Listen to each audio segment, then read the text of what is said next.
नमस्कार मंडळी. स्वामी महाराज तुमच्या सर्व चांगल्या इच्छा मनोकामना पूर्ण करो हीच स्वामी चरणी प्रार्थना करून आजच्या या नवीन व्हिडिओला सुरुवात करते.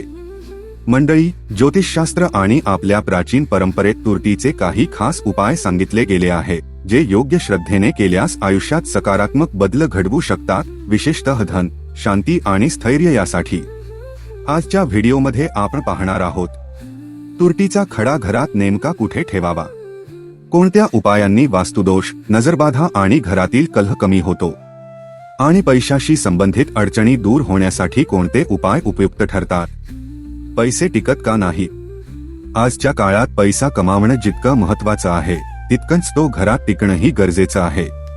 अनेकदा पैसा येतो, पण अचानक खर्च, आजारपण किंवा घरातील वादामुळे लक्ष्मी स्थिर राहत नाही.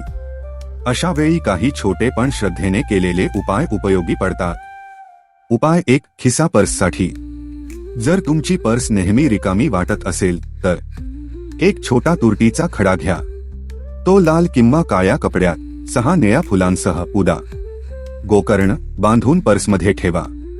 हा उपाय धनप्रवाह वाढवण्यासाठी केला जातो. उपाय 2. कर्ज व मानसिक ताण कमी करण्यासाठी.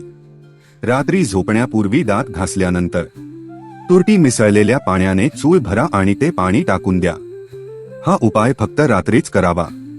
यामुळे हळूहळू मानसिक ताण आणि आर्थिक अडचणी कमी होण्यास मदत होते.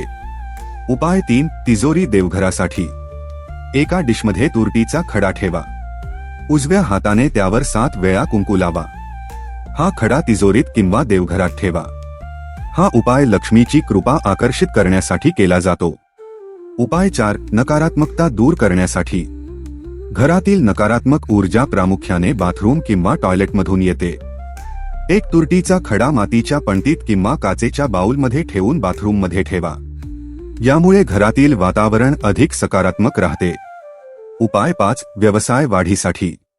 दुकान किंवा व्यवसाय असेल तर तुरटीचा खडा लाल कपड्यात बांधून दुकानाच्या मुख्य दरवाजाला किंवा शटरवर बाहेरच्या बाजूला बांधा. व्यवसायातील अडथळे कमी होऊन प्रगतीस मदत होते.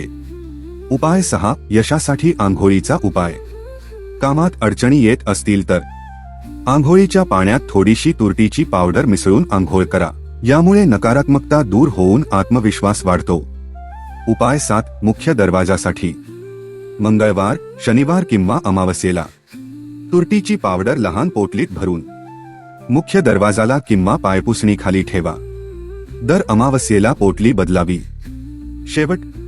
मंडळी, हा व्हिडिओ तुम्हाला उपयोगी वाटला असेल तर लाईक करा आणि अशाच स्वामींच्या मार्गदर्शनासाठी चॅनेलला सबस्क्राईब करा.